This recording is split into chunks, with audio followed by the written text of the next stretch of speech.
Oh, I've just sent it. I think he's definitely still there. We're having a discussion. We've had an argument. This video is made possible by the following cuties. You can check out the gear they provide for me in the description below. Hey guys, Jimmy here, and welcome back to another video. So Codemasters have allowed me yet more access into the upcoming F1 2020 title, and I have to say, otherwise I'll come and break my legs, that it is still very much a work in progress. So whereas before I was only allowed to drive in certain cars, certain tracks in the time trial mode, I'm now allowed to drive the full calendar. Unlike a real F1. And you'd think, given that information and that I am a peak YouTube influencer, shill, whatever terrible title you want to put on my job, that I would go and drive one of the new circuits with the F1 2020 cars, because that's the most relevant thing to do. But I'm not one for relevance, I like doing things that are interesting. So what I'm going to be doing today is trying out some of the Schumacher Deluxe Edition content, because Schumacher is the GOAT.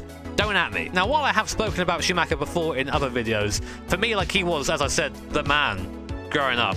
Him and that Scarlet Ferrari in the mid-2000s was always the car that I would look out for on the front of any Autosport magazine or anything like that. And then when I found out he won 2 championships before that era, in 94 and 95, I was like, oh, I must go and see. And I was such a fanboy that I blamed Damon Hill for years for that crash at Adelaide, until I grew up and watched it back as an adult and realised that Michael was a bit cheeky, maybe. But those slightly controversial things aside, let's have a look at some of the content that you get with the Schumacher Deluxe Edition. So in terms of the cars that I'm interested in, we have the Jordan 191 in that awesome 7-Up livery, where Schumacher had his first appearance at Spa and promptly destroyed his clutch, not getting past, I think, lap 1.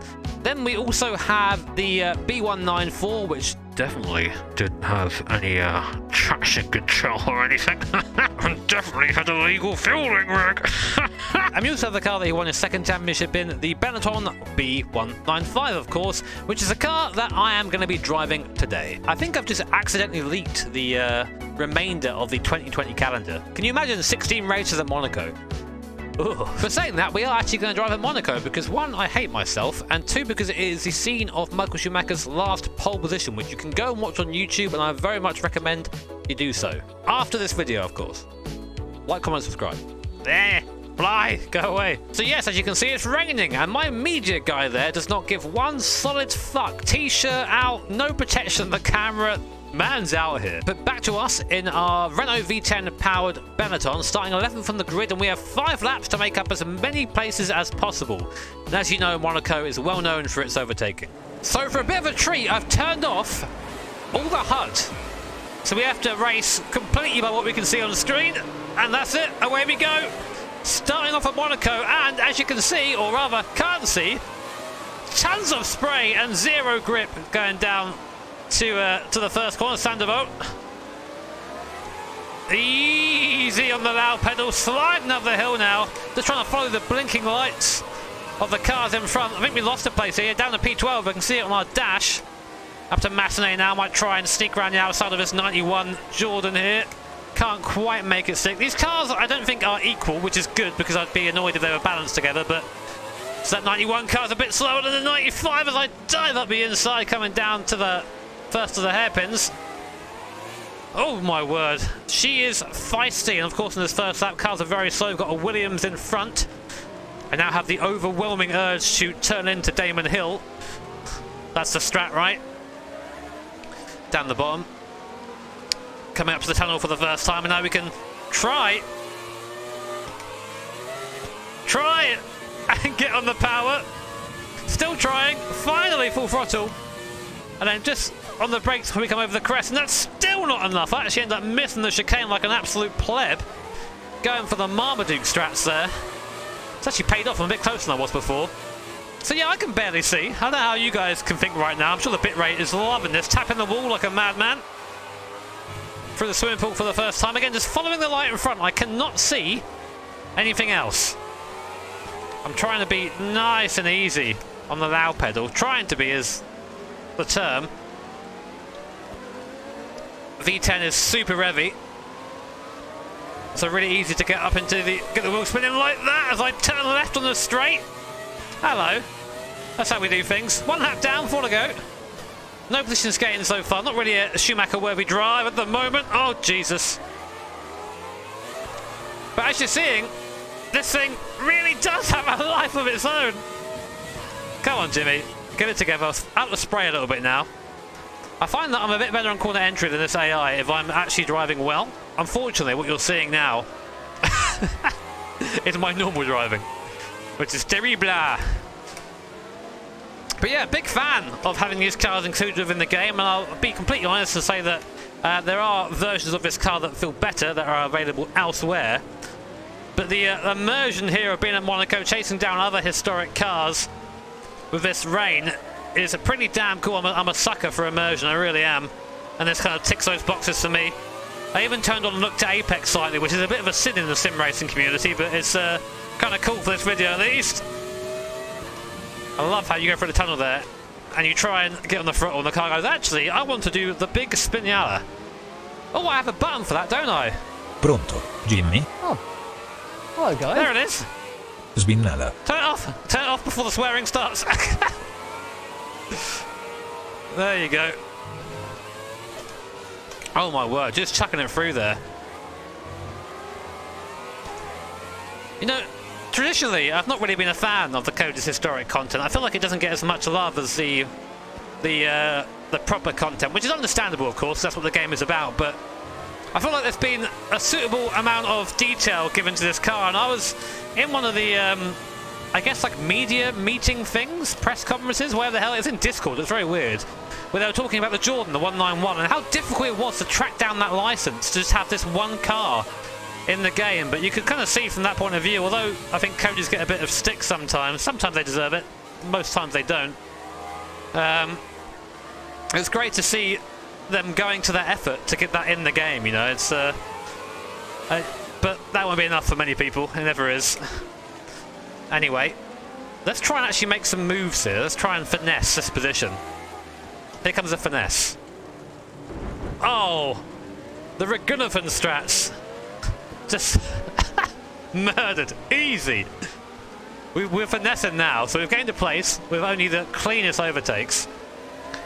This thing is just so horrible getting onto throttle through here. I'm still on full throttle. Still now I am.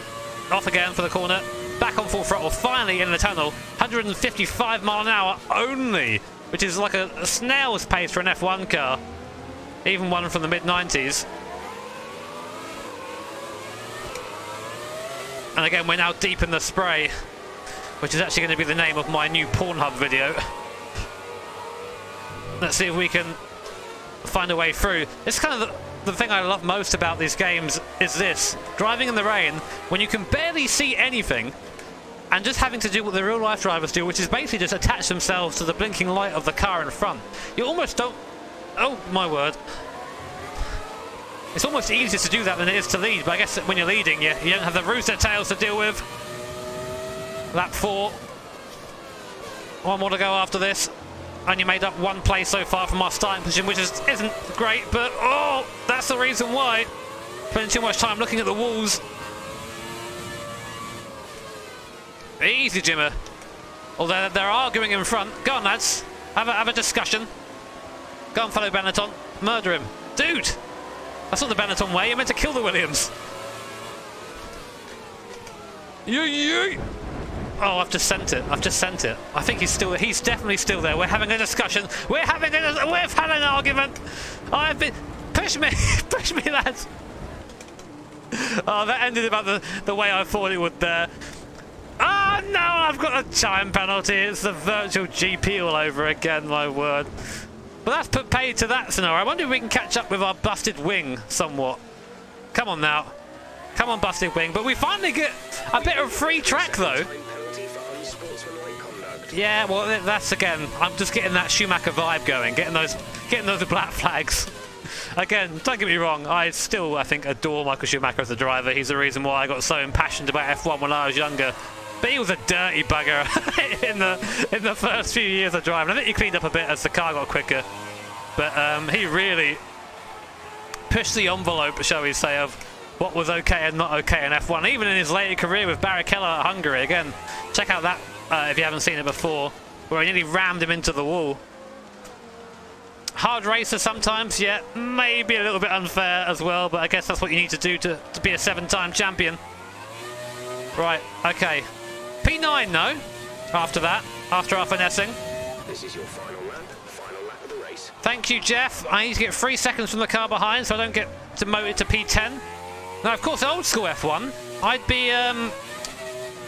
be denied the points here. So only points down to 6th place in old school F1 when this car ran, so no points for 9th. I do kind of prefer those old school points, because then getting a single point for a manufacturer like Minardi or something was a bit more special, but I also understand why they have it. It makes it a bit more interesting for people to follow a midfield battle. Also, I can tell you what, I've been to Monaco in these conditions, which is also very weird to say, and this feels like returning, albeit in a F1 car, which may not quite the same thing. Oh, there's the pack! There's the pack! Right, I'm going to have to employ a combination of Ben Daly strats and Schumacher strats to catch this pack. Close your eyes, guys, nothing's going to happen. Oh, 10 seconds, that's not good. Okay, I've got to really send it now. Let's put him in the wall. There you go. No, it didn't work. I've got to pull 10 seconds now to the line to keep this place. Come on. I'm not quite that fast. It's important to have fun sometimes in these videos. It's not the most serious thing in a while, but it's just fun to mess about every now and then. And to do so in a car as iconic as this and finish with a smile on your face is what sim racing should be about. So there you go. 5 laps and a ton of penalties at a very wet Monaco. Doing my best Schumacher impression. I'll become P12 in the end. Damn it, P12. But great to see that helmet there in the car and on that livery. Oh, screw you, Ruben. Teacher's pet. Would you look at that?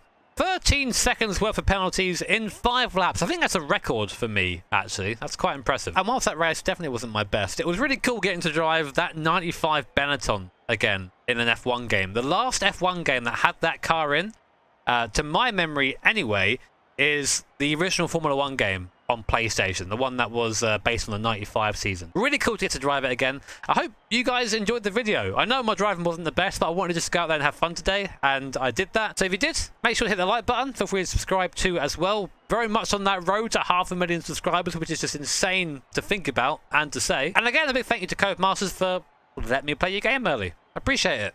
Take care. Have an awesome day. Keep fighting, Michael.